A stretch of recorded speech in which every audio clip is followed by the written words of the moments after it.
Untai Rajraw, ani bomu Johaya Kersa.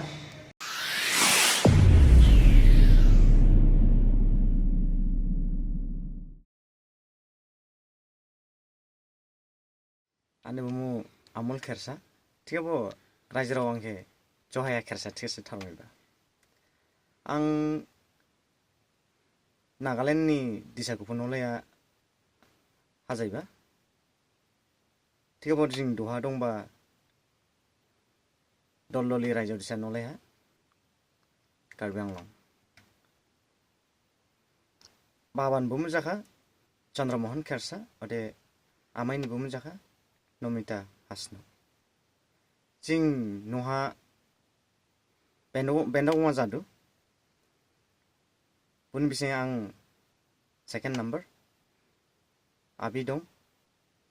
ani baklaha azang tu gini ode buflung sausi ode jini nokora sausi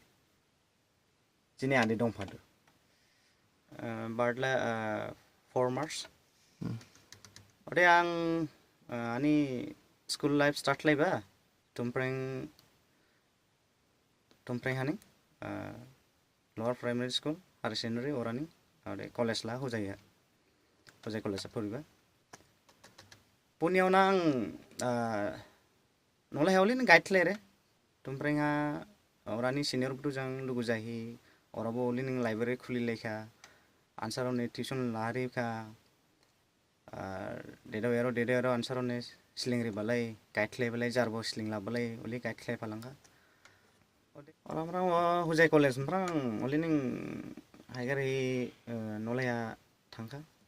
nolai has thangda ang gadang school khuli lekha gadang school ang join jaka orang school sinnia gibin rajikorni social work kudu ang dang phalang re lugu social work ke haigar hi ini median khusiabo ang kaba phaika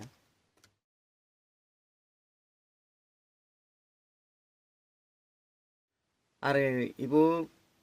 film ni laina thematicala sangha anal production niprang art film masih lamba director Porita Langtasa buni film angke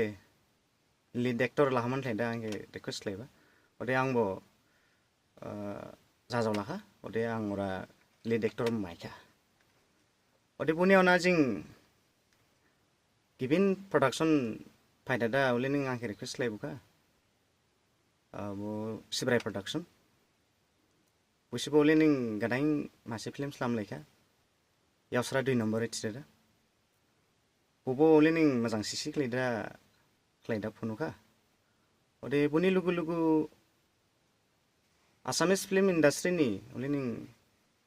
phaibuka boha bir somodon ni serial slamma tida ulening request lebuka orabo ang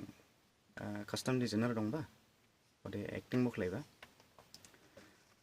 ode puniau na anal production prang gadang ulening film slam phalangka busi angke ulening request le phalangka busin industry ka baman thlaidada dongphaman thlaidada anal production prang hamjaw magi bise film bayuka rajrok khrebunuka hamjaw lekha orabo ang script riba jathai butubo remdai riba ode acting bok laiba puniau na ulening hamjaw mani ajang phaibuka boba hamsning rajro hamjaw lekha bu film khebo orabo ang jathai brand rebda riba